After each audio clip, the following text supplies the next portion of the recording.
السلام عليكم ورحمة الله وبركاته.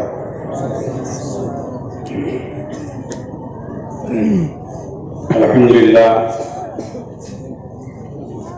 لله نحمده ونستعينه ونستغفره ونؤمن به ونتوكل عليه ونعوذ بالله من شرور أنفسنا ومن سيئات أعمالنا من يهده الله فلا مضل له ومن يضلله فلا هادي له وأشهد أن لا إله إلا الله وحده لا شريك له وأشهد أن محمدا عبده ورسوله أما بعد أعوذ بالله من الشيطان الرجيم بسم الله الرحمن الرحيم يا أيها الذين آمنوا اتقوا الله حق تقاته ولا تموتن إلا وأنتم مسلمون يا أيها الناس اتقوا ربكم الذي خلقكم من نفس واحدة وخلق منها زوجها وبث منهما رجالا كثيرا ونساء واتقوا الله الذي تساءلون به والأرحام إن الله كان عليكم رقيبا يا أيها الذين آمنوا اتقوا الله وقولوا قولا سديدا يصلح لكم أعمالكم ويغفر لكم ذنوبكم ومن يطع الله ورسوله فقد فاز فوزا عظيما وقال الله تعالى في كلامه المجيد أعوذ بالله من الشيطان الرجيم بسم الله الرحمن الرحيم ولا تهنوا ولا تحزنوا وأنتم الأعلون إن كنتم مؤمنين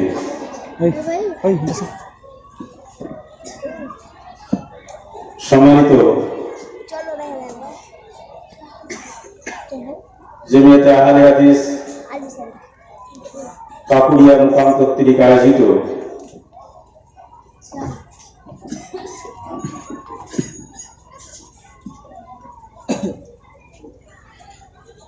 আজকের এই চলন্ত সভা যোগ্যতম সভাপতি সাহেব, আমার সামনে উপবিষ্ট আমার বয়োজ্যেষ্ঠ বয়োকনিষ্ঠ এবং সমবয়স্ক শ্রোতা মণ্ডলী,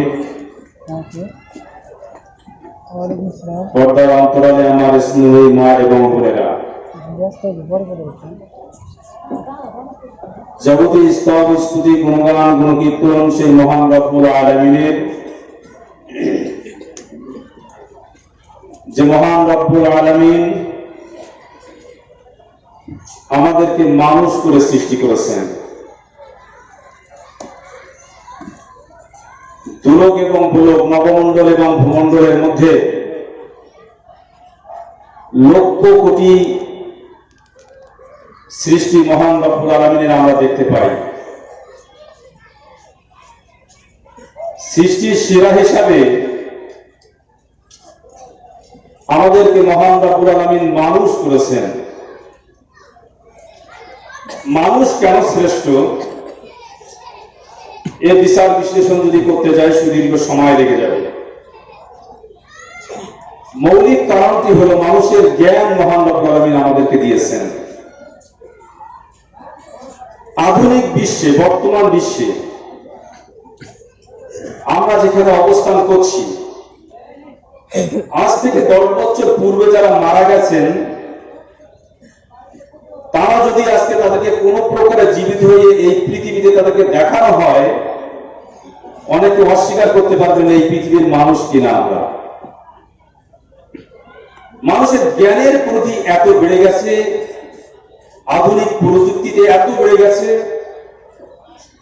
সবেতেই জ্ঞানের প্রতি বিরাট মানুষের বেড়ে গেছে।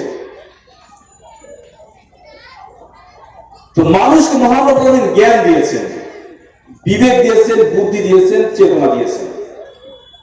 হিসাব করলে অন্যান্য প্রাণীদের মহান রব্বুল আলামিন এত কিছু দেননি।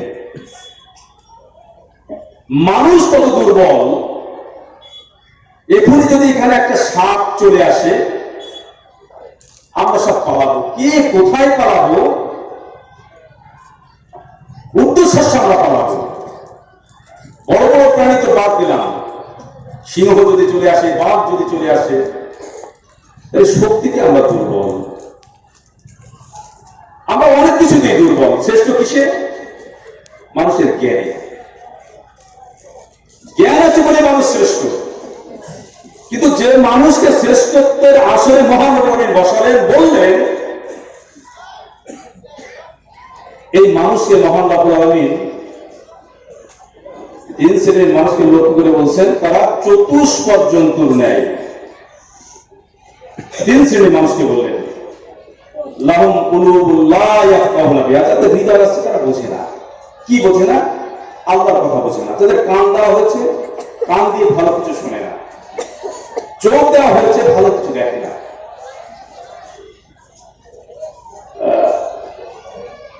এখানে প্রচুর ভলেন্টিয়ার্সদের দেখতে পাচ্ছি, কিন্তু আওয়াজও এত চলে আসছে। আপনাদের কাছে আমি অনুরোধ রাখছি যে আলোচনা চলাকালীন কোনো আওয়াজ না আসাটাই বাঞ্ছনীয়, কারণ পবিত্র আল কোরআন এবং সহিহ হাদিসের যেখানে আলোচনা হয় কথা বলাই নিষেধ। যাই হোক, মহান রাব্বুল আলামিন কাদেরকে বললেন? হৃদয় দিয়েছি, হৃদয়ঙ্গম করে না। চোখ দিয়েছি, পবিত্র আল কোরআন সহিহ হাদিস দেখে না। কান দিয়েছি, শুনে না। তাদেরকে মহান রাব্বুল উলাইকা কাল আনাম, তার চতুষ্পদ জন্তু না, এবং তার চেয়ে নিকৃষ্ট, বালহুম আযাব, তার চেয়ে নিকৃষ্ট।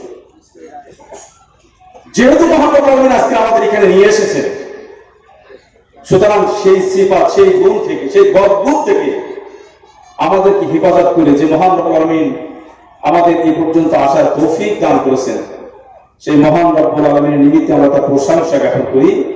সবাই বলে আলহামদুলিল্লাহ। অতঃপর মানবতার মুক্তির দিক দিশারি, বিশ্ব মানবতার মুক্তি সূর্য, মহাত্মা মহামানব, যিনি তার অক্লান্ত পরিশ্রম, ত্যাগ, তিতিক্ষা, মেহনতের মধ্য দিয়ে আমাদের কাছে আল্লাহর বিধান যথার্থভাবে পৌঁছে দিয়ে গেছেন মানুষের কল্যাণের জন্য। এই পৃথিবীতে তিনি অনেক অত্যাচারে অত্যাচারিত হয়েছিলেন। সমস্ত অত্যাচার তিনি মেনে নিয়েছিলেন উম্মতের স্বার্থে। শুধু তাই নয়, কিয়ামতের এক বিভীষিকাময় দিনে, বিভীষিকা এক দিনে, যেদিনের বিবরণ যদি আমরা পর্যালোচনা করি, পৃথিবীর কোনদিনের সমকক্ষ সেদিন হওয়ার নয়, এমন এক কঠিন বাস্তবতার মুখোমুখি আমরা হয়ে যাব। সেই দিনও পর্যন্ত তিনি নিজের কথা না ভেবে সমস্ত নবী, সমস্ত ব্যক্তিরা যেখানে ইয়া নাফসি করবেন, ঠিক সে সময় তিনি ইয়া উম্মতি বলবেন, আমার উম্মতের কি হবে? যে নবী তার জীবনের সারাদিক সময় দিয়ে, অর্থ দিয়ে, সবকিছু দিয়ে এই উম্মতের কাছে দায়িত্ব পালন করেছেন, সেই মহাত্মা মহান নবীর উপরে দরুদ ও সালাম বিকশিত হোক। আমরা সমস্ত বলি আল্লাহুম্মা আমিন, আল্লাহুম্মা সাল্লি আলা মুহাম্মাদ। সম্মানিত শ্রোতা মণ্ডলী, আমার আলোচ্য বিষয় মুসলিমদের অধঃপতনের কারণ ও তার প্রতিকার। আপনাদের কাছে আমি প্রথমে একটু জিজ্ঞাসা করে নিতে চাই, কারণ যদি নির্ণয় হয়ে যায়, প্রতিকারের বিষয়ে কি আপনারা রাজি আছেন? আমার কথা বুঝতে পারলেন না? না,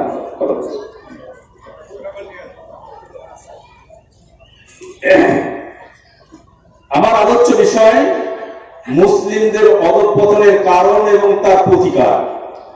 কারণ যদি নির্ণয় হয়, ওখানে সিরিয়ালটা ত্রুটি আছে, আলোচনা হচ্ছে, যাই হোক, ওটা ছেড়ে দেবে, ওটা দেখতে হবে না। আমার কথাটা শুনুন, আমি যেটা বলতে চাইছি, কারণ যদি নির্ণয় হয়ে যায়, প্রতিকার যা কিছু করতে হবে, আপনারা রাজি আছেন? মুসলিমের কিছু কথা কিছু মানুষ বলছে যে না জানে কি আবার বিপদে পড়ে যায়। যাই হোক, একজন মুসলিমের দায়িত্ব এবং কর্তব্য হলো, কারণ নির্ণয় হয়ে গেলে সেটাকে আপনাকে মেনে নেওয়া। একজন আদর্শবান মুমিনের পরিচয় এটা। বর্তমান হয়তো কথা অন্যদিকে একটু চলে যাচ্ছে। সাধারণত কেন আজকে সমাজের এই অবস্থা? বক্তা যখন আসেন, বাড়ি থেকে ভাবতে ভাবতে আসেন কাপড়েতে গেলে কোন কথা বললে দ্বিতীয় আরেকটি হয়তো দাওয়াত পাওয়া যেতে পারে। আর শ্রোতা যারা আসেন, কালকে চায়ের দোকানে, বিভিন্ন দোকানে বিচার বিশ্লেষণ হবে, কে কত সুমধুর কণ্ঠে যুক্তি তর্ক দিয়ে ভালো কথা উপস্থাপন করতে পেরেছেন। কিন্তু ইসলাম ওই শুনে চলে যাবেন এজন্য ইসলাম আসেনি। পবিত্র কোরআন এজন্য পাঠানো হয়নি। বিনোদনের জন্য কোরআন নয়। আজকে অধিকাংশ জায়গাতে আমরা দেখতে পাচ্ছি জলসার নামে যা চলছে, পার্শ্ববর্তী মেলা চলছে, সবকিছু চলছে জনগণের উদ্দেশ্যে। এই জন্য এমন কিছু কথা বলা যায় যেটা তার জনগণের আঘাত লাগে না, বাস্তবায়ন করতে হয় না, শ্রোতাদের কাছে প্রিয় হওয়া যায়, কিন্তু জাতির কল্যাণ হয় না। অধঃপতনের অনেক কারণের মতো এটা একটা অন্যতম কারণ। এক শ্রেণীর মানুষ এটাকে ব্যবসা হিসেবে নিয়েছেন। নবী সাল্লাল্লাহু আলাইহি ওয়াসাল্লাম দ্বীন যখন প্রচার করেছেন, ভাবুন তো এতটুকুই। আবু হুরায়রা রাদিয়াল্লাহু আনহু একজন সাহাবী, আসহাবের সুহবতে তিনি থাকতেন। আসহাবের সুহবতে তারাই থাকতেন যারা নিঃস্ব, রিক্ত, অসহায়, ঠিক মতো খাওয়া জুটত না। আল্লাহ রাসূলের কাছে তারা থাকতেন, আসহাবের সুহবতের মধ্যে থাকতেন।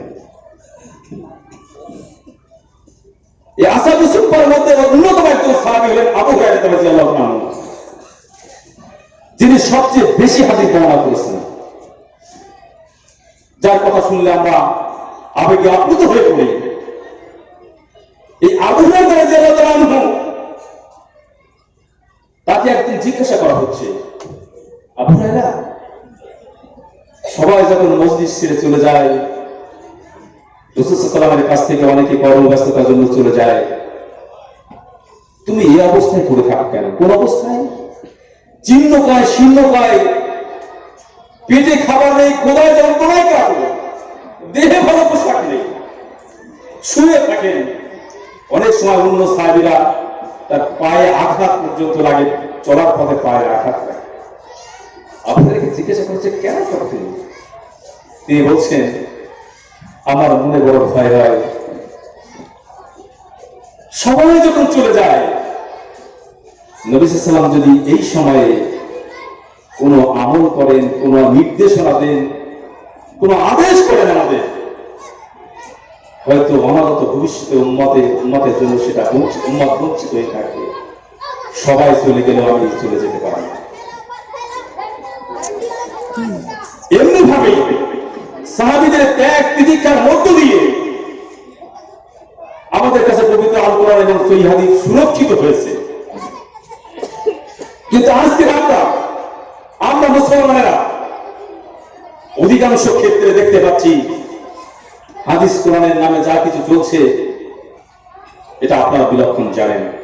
যাই হোক, আমার বিষয়ে অধঃপতনের কারণ, এটাও একটা কারণ বলেই বললাম। বিচার বিশ্লেষণ করতে হবে আমাদেরকে বিচার বিশ্লেষণ করতে হবে। এই অধঃপতন শব্দ যখন ওখানে লেখা হয়েছে, একদিন সোনালী যুগ ছিল। অধঃপতনের কারণ, অর্থাৎ আমরা অধঃপতনের মধ্যে পড়ে আছি। তাহলে আমাদের সোনালী অতীত কিছু ছিল। সেই সোনালী অতীতের পূর্বেও একটা সময় ছিল। এই বিচার বিশ্লেষণ তিনটি পর্যায়ে আমাদের করা দরকার। বিশ্বনবী জনাব মুহাম্মদ রাসূলুল্লাহ সাল্লাল্লাহু আলাইহি ওয়াসাল্লাম, তার চরিত্র ছিল, আজকে তো আমরা বিভিন্ন ভাবে বিভিন্ন মানুষের চরিত্রের সার্টিফিকেট দিই। এক পুত পবিত্র মানুষ ছিলেন তিনি। সমাজের নীতি নৈতিকতা, এক কঠিন সমাজ চলছে, পতিত সমাজ চলছে, অধঃপতনের সমাজ চলছে। যে সমাজে নারীর সম্ভ্রম নেই, নারীর মর্যাদা নেই, শুধুমাত্র একটু বিশ্লেষণ করুন তো।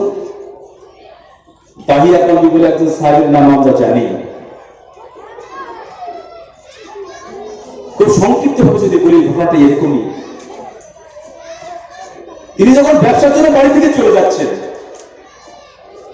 স্ত্রীকে বলে যাচ্ছেন, তোমার গর্ভত সন্তান, এই সন্তান যদি পুত্র সন্তান হয় তাহলে তুমি আপন স্নেহ তাকে লালন পালন করো, আর যদি কন্যা হয় তাহলে তুমি মাটিতে পুঁতে দিবে। বিপরীতে দিচ্ছেন কোন সমাজ? বিপরীতে দিচ্ছেন। একটা সন্তান যখন গর্ভজাত সন্তান যখন মায়ের গর্ভে আসে, কত মায়া মমতা কত স্ত্রীদের জন্য হয়। সেই সন্তান ভূমিষ্ঠ করানোর জন্য আদর্শ পিতা লক্ষ কোটি টাকা খরচ করেন, যে আমার সন্তান কিভাবে আলোর মুখ দেখবে। আর ওই সমাজ যেখানে সন্তান আসার পূর্বে বলে দেওয়া হচ্ছে, সন্তান যদি কন্যা হয় তাহলে মাটিতে পুঁতে ফেলে দিবে, ভিত্তি দিয়ে যাচ্ছে।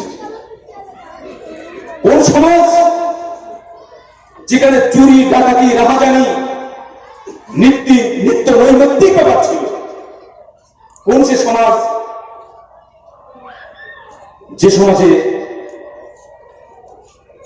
পিতা মারা গেলে সন্তানরা পর্যন্ত মাকে ভোগ করত? কোন সে সমাজ? এক কঠিন সমাজ ছিল। সমাজ পরিবর্তনের জন্য বিশ্বনবী তিনি ওহী পাওয়ার পূর্বে হীরা গুহাতে যেতেন। বিশেষ করে রমজান মাস পরপর 3টি বছর তিনি ওখানে থাকতেন। নাজিল হয়ে গেল পবিত্র আল কোরআন, ইকরা বিসমি রাব্বিকাল লাযী খালাক, খালাকাল ইনসানা মিন আলাক, পরপর 5টি আয়াত নাজিল হয়ে গেল। আল্লাহ রাসূল ফিরে আসলেন। এবার দেখেন অসভ্য সমাজ, বর্বর সমাজ, নিকৃষ্ট সমাজ সুসভ্য সমাজে কিভাবে আস্তে আস্তে পরিবর্তন হচ্ছে। যারা এই সমস্ত অপকর্ম করত, ওই দাহিয়া কালবি তার সন্তানকে যখন ছোট্ট সন্তান, অনেক লম্বা চড়া ইতিহাস,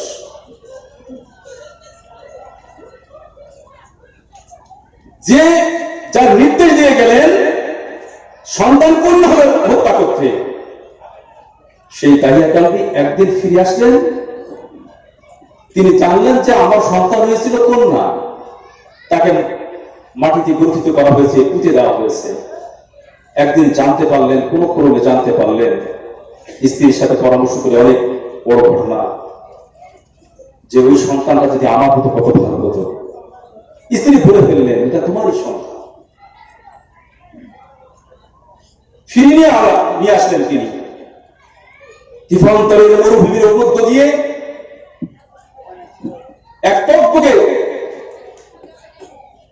যুবতী মেয়েকে, কেবল যুবতী অর্থাৎ 10-12 বছর বয়সের মেয়ে, সেই মেয়েকে নিয়ে চলছেন কোথায়?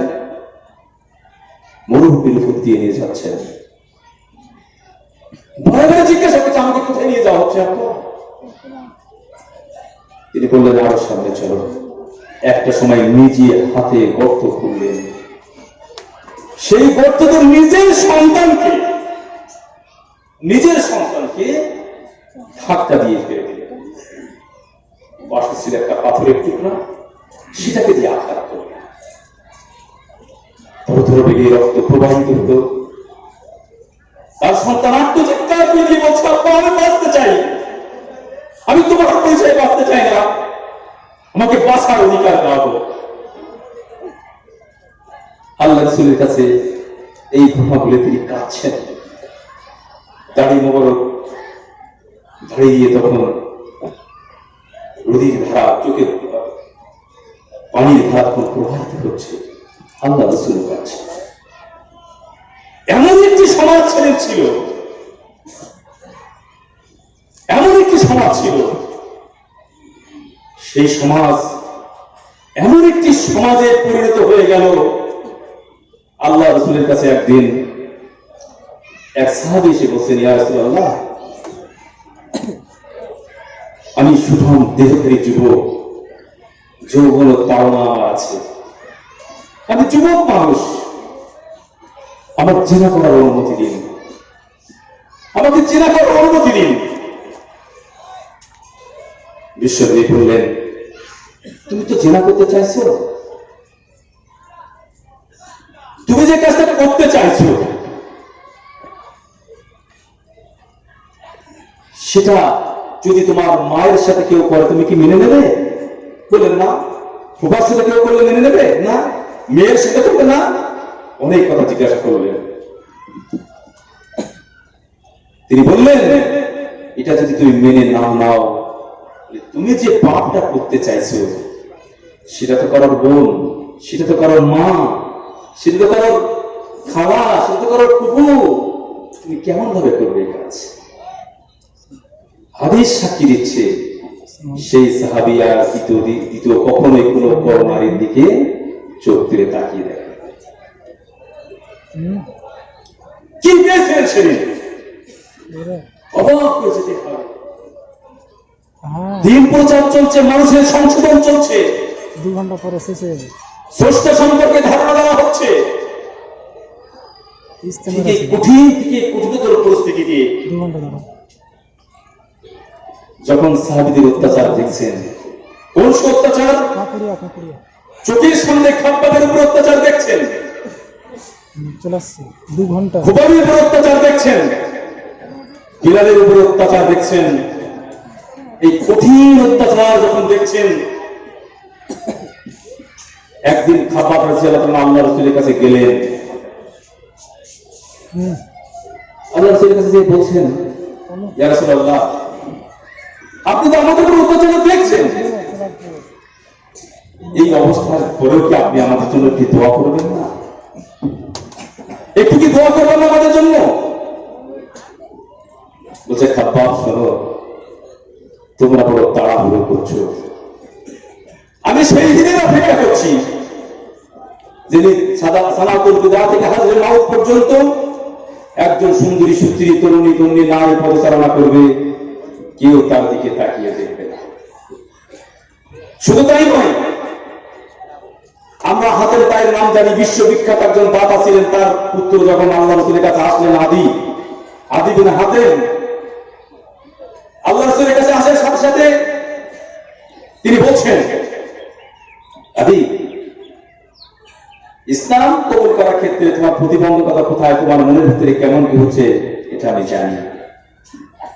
তুমি ভাবছো যে দিন যারা কবুল করছে তারা তো সমাজের সবচেয়ে পতিত, সবচেয়ে নিম্নবর্গের, সবচেয়ে অসহায়, সবচেয়ে দারিদ্র, সমাজে তাদের পরিচয় নেই, তারা দিন কবুল করছে।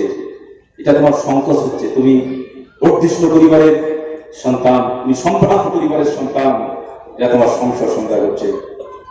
হে আদি, তুমি হীরা শুনেছো? হীরা চেনো? বলছেন, না, নাম শুনেছি। আদি, তুমি শোনো,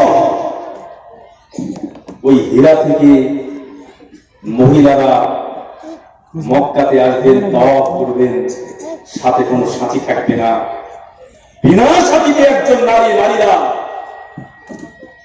মক্কা থেকে হজ করে তাওয়াফ করে আবার ফিরে যাবেন, কেউ তার দিকে তাকিয়ে দেখবে না। আদি, শুধু তাই নয়, তুমি যা পাচ্ছ, খসরু বিন হরমুজ পারস্যের সম্রাট, তদানীন্তন আজকে যেমন আমেরিকা, ঠিক তদ্রুপ যেদিন ছিল, বলছে সেদিন তার সম্পদ করাতে হবে মুসলমানদের। আদিরা বলছেন, আমি এক ভিডিওই দেখেছি, খসরু বিন হরমুজের যখন প্রাসাদ দখল হয় তখন আমি ছিলাম, তার সম্পদ যখন হস্তগত হয় তখন আমি ছিলাম, এবং আমি নারীকে দেখেছি যারা নির্বিঘ্নে হীরা থেকে এসে নির্দ্বিধায় নিঃসংকোচে হজ করে তারা বাড়ি ফিরে গেছে। এটা দেখেছি। বলার উদ্দেশ্য এই, স্বল্প সময়ে মাত্র 13টি বছর নবতী জিন্দিগির পর যে মানুষগুলো তৈরি করলেন, এমন ভাবে তারা তৈরি হল, পৃথিবীর ইতিহাস বলছে এত পরশ পাথরের মতো মানুষ আর আসেনি। কি হলো, আমরা কি দেখলাম? বিশ্বনবী জনাবে মুহাম্মদ রাসূলুল্লাহ সাল্লাল্লাহু আলাইহি ওয়াসাল্লামের জীবদ্দশাতে আমরা দেখলাম তিনি 56 কিংবা 57টা যুদ্ধ তার জীবনে সংঘটিত হয়েছিল। কোন সে শক্তি যে শক্তির সব বলিয়ানে বলিয়ান হয়ে পারস্য সম্রাটের সাথে লড়াই করে, রোমানদের সাথে লড়াই করে বিজয় শক্তিতে বিজয় অর্জন করলেন। কিভাবে অর্জন করলেন? শুধু তাই নয়, তিনি এমন একটি শাসন ব্যবস্থা কায়েম করলেন, এমন একটি সমাজ ব্যবস্থা কায়েম করলেন যে সমাজ চুরি, ডাকাতি, রাহাজানি, পৃথিবীর কোনো অন্যায় ছিল না বললেই চলে, অন্যায় ছিল না বললেই চলে।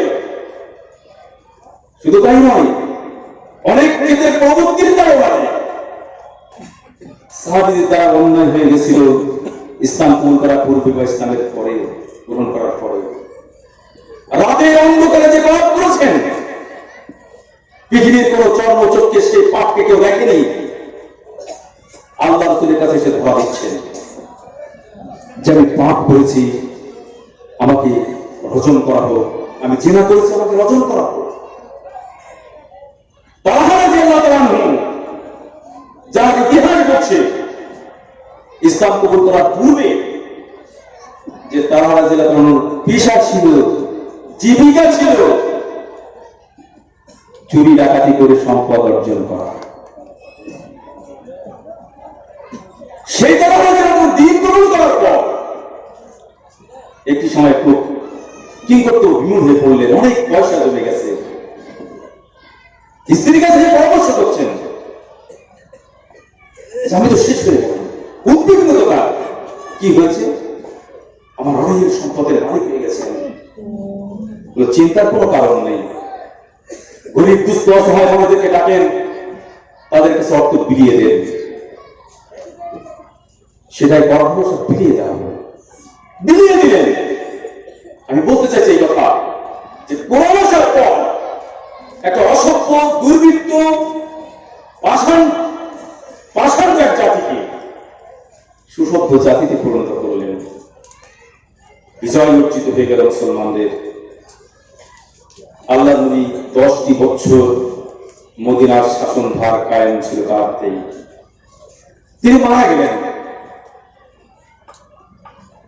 আবু বকর রাদিয়াল্লাহু আনহু 2 বছর খিলাফত পেয়েছিলেন, ওমর রাদিয়াল্লাহু আনহু 10 বছর খিলাফত পেয়েছিলেন, ওসমান রাদিয়াল্লাহু আনহু 12 বছর খিলাফতের দায়িত্বে ছিলেন, মোট 29 বছর খিলাফতের দায়িত্বে ছিলেন।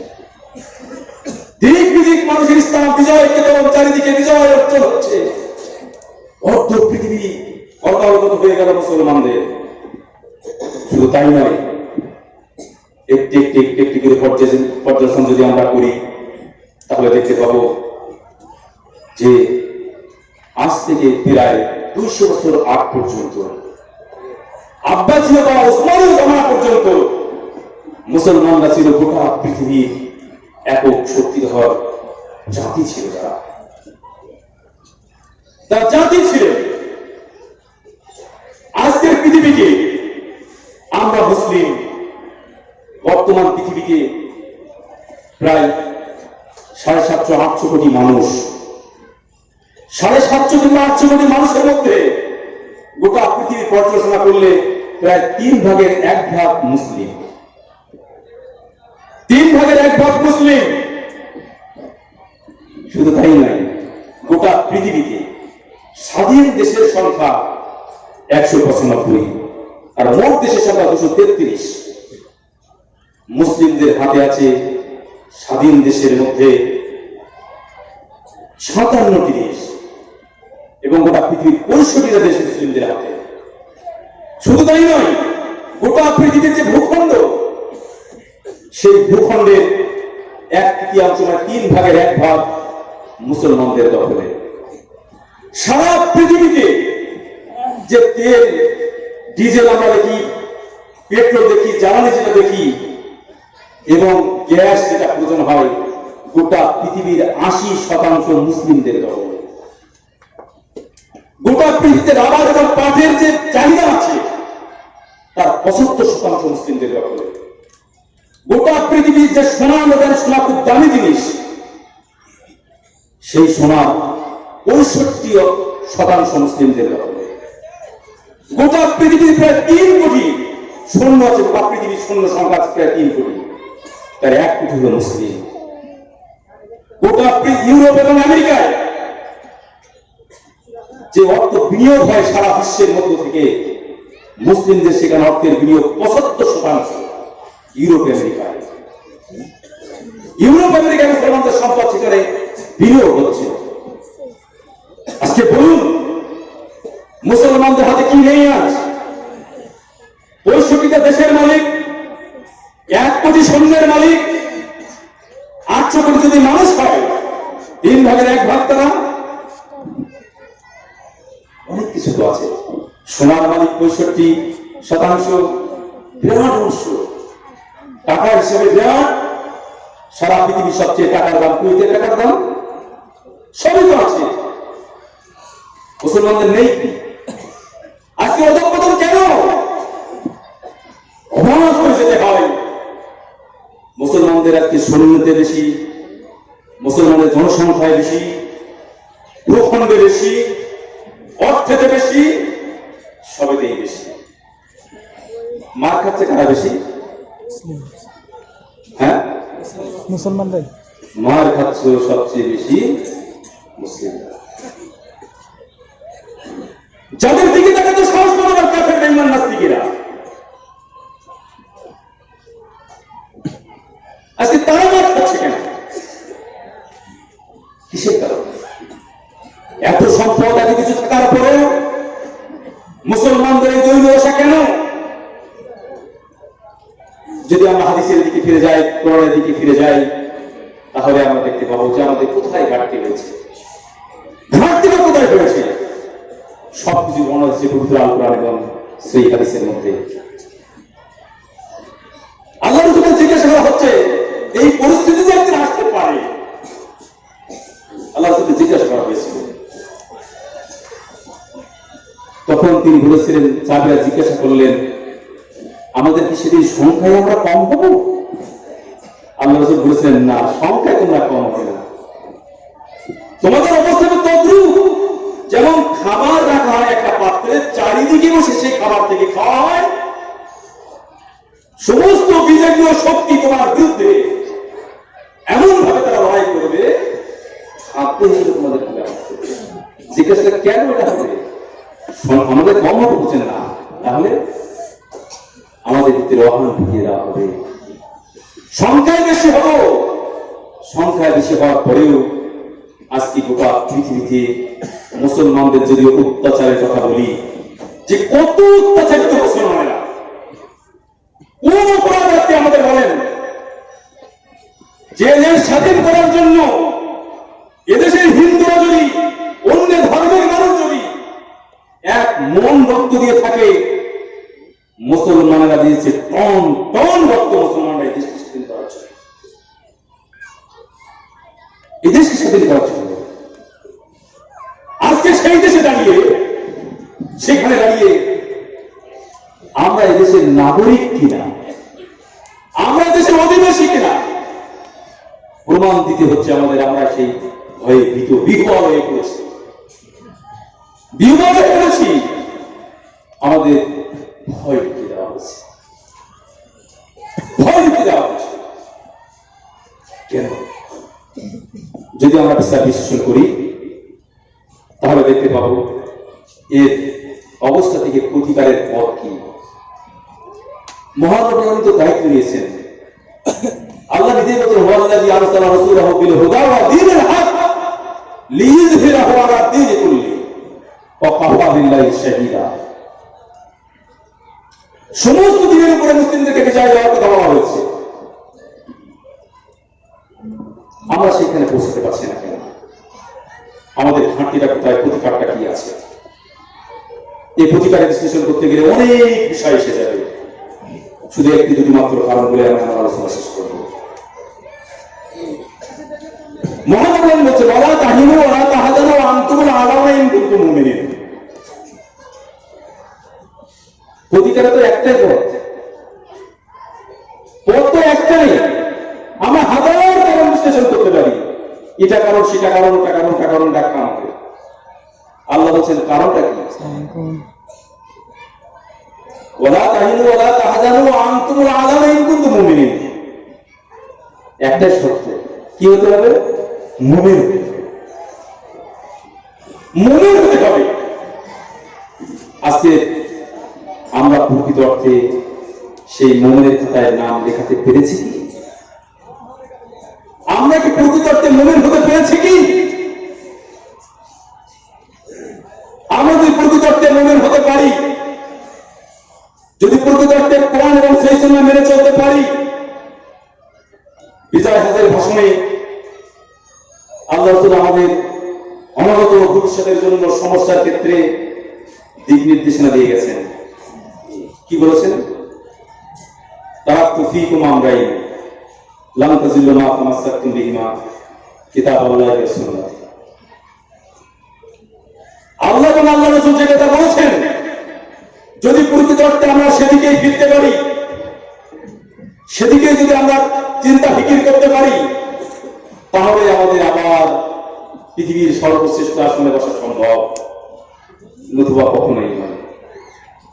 আপনাদের কাছে আমি জিজ্ঞাসা করছি, আল্লাহ রাসূলের জীবদ্দশাতে দ্বীনকে প্রতিষ্ঠার জন্য পরিস্থিতির শিকার হয়ে বদরের প্রান্তে যুদ্ধ হয়েছিল, জানেন তো?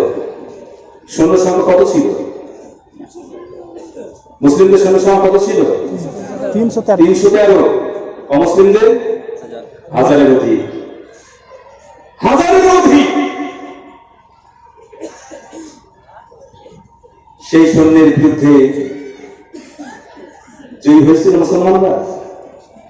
তা হয়নি, হয়েছিল। মুসলিমরা জয়ী হয়েছিলেন। 313 জন সাহাবীকে নিয়ে বদরের প্রান্তরে আল্লাহ রাসূল জয়ী হলেন। আবার আরেকটা যুদ্ধে যদি আমরা পর্যালোচনা করি, হুনাইনের যুদ্ধের দিকে যদি আমরা তাকাই, তাহলে দেখতে পাবো মুসলমানদের সৈন্য সংখ্যা অন্যান্য যুদ্ধের তুলনায় সবচেয়ে বেশি। সবচেয়ে বেশি সৈন্য সংখ্যা। সাহাবীদের মনে একটা অহংকার চলে আসে,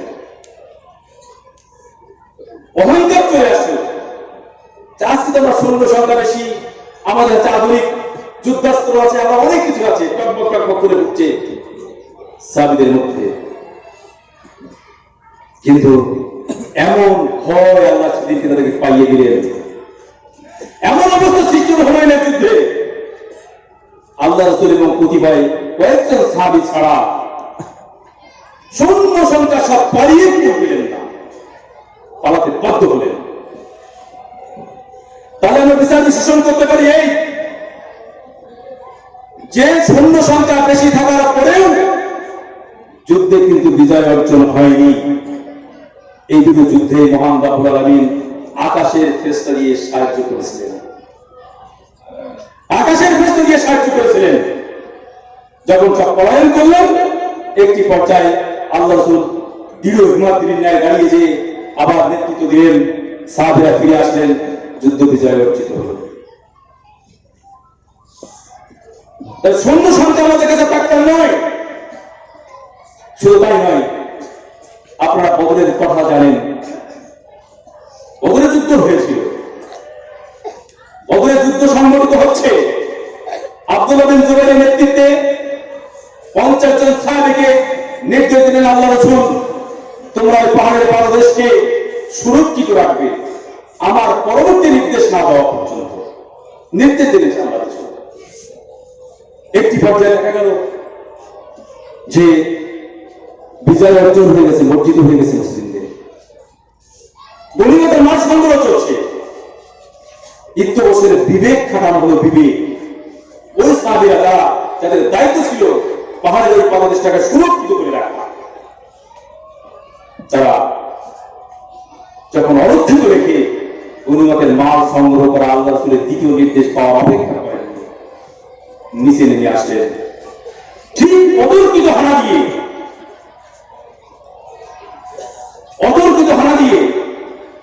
শত্রুরা ঢুকে পড়লো, সৈন্য সংখ্যা সেখানে ঢুকে পড়লো। সাহাবীদেরকে এমন মার দিলেন, শুধু তাই নয়, আল্লাহ রাসূলের চাচা হামজা রাদিয়াল্লাহু আনহু তো সাহাবীরা সেদিন শহীদ হয়ে গেল। কঠিন পরিস্থিতি হয়ে গেল। আল্লাহ রাসূল পর্যন্ত সেদিন আক্রান্ত হয়ে গেলেন, মাথায় আঘাতপ্রাপ্ত হয়ে গেলেন, দাঁত ভেঙে গেল, রক্তের ধারা প্রবাহিত হলো। এমন কি ঘটে গেল যে আল্লাহ রাসূল মারা গেছেন। এই ঘটনা থেকে আমরা বিরাট এক শিক্ষা নিতে পারি। কোন সে শিক্ষা? এই শিক্ষা হলো এই যে রাসূল সাল্লাল্লাহু আলাইহি ওয়াসাল্লামের নির্দেশ যদি কোনো মানুষ উপেক্ষা করে, সেটা যদি বাস্তবায়ন না করে, অনাগত ভবিষ্যতের কাছে এটা একটা দাঁড় পড়ে গেল। যদি আমরা সেদিন দেখতে পেতাম উহুদের ময়দানে আল্লাহ রাসূলের কথা না মানার পর বিজয় অর্জিত হয়ে গেছে, তাহলে অনাগত ভবিষ্যতে মানুষের কাছে একটা বার্তা পৌঁছে যেত, সাহাবীদের কাছে বার্তা পৌঁছে যেত, আল্লাহ রাসূলের সব কথা না মানলেও বিজয় অর্জিত হয় না। অসম্ভব।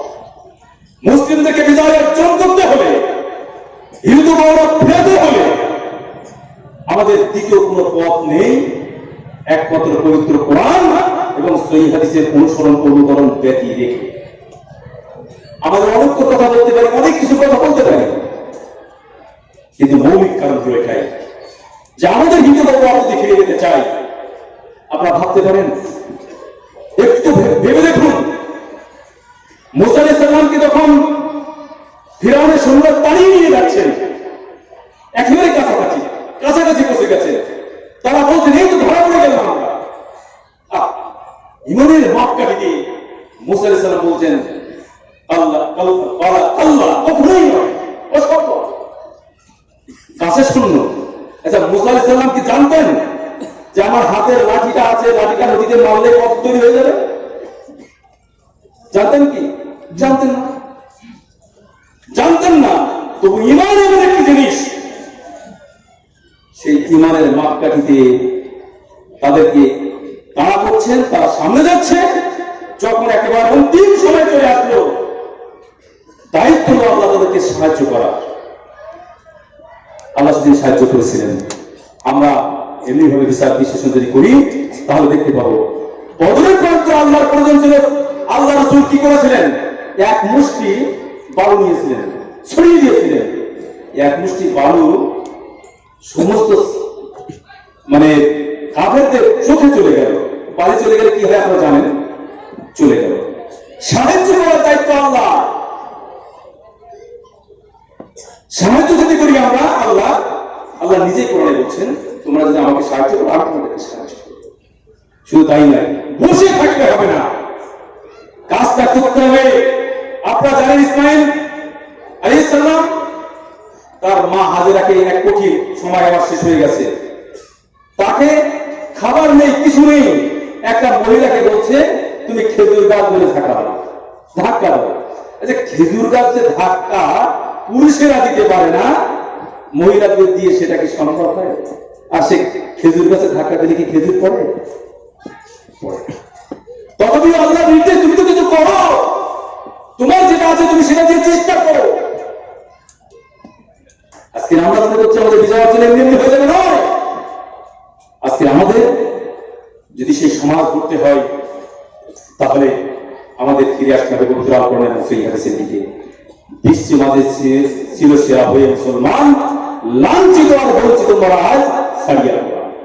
সুতরাং আপনাদের কাছে আমার শরীর বন্ধু অনুরোধ যে আমাদের যদি হিত গৌরব ফেরাতে হয়, অধঃপতনের কারণগুলো আমরা জানলাম, যদি প্রতিকার আমরা চাই তাহলে আমাদেরকে ব্যক্তি, পরিবার, সমাজ ও দেশ গঠন করার জন্য পবিত্র কোরআন এবং সহিহ হাদিস আমাদের অনুসরণ করে চলতে হবে, তাহলে আমরা আবার হিত গৌরব ফিরে পাবো। আল্লাহ আমাদের সেই হিত গৌরব যেন আমরা আবার ফিরে পাই, সেই তৌফিক দান করুন। আমিন। ওয়া আখিরু দাওয়ানা আলহামদুলিল্লাহি রাব্বিল আলামিন। আসসালামু আলাইকুম।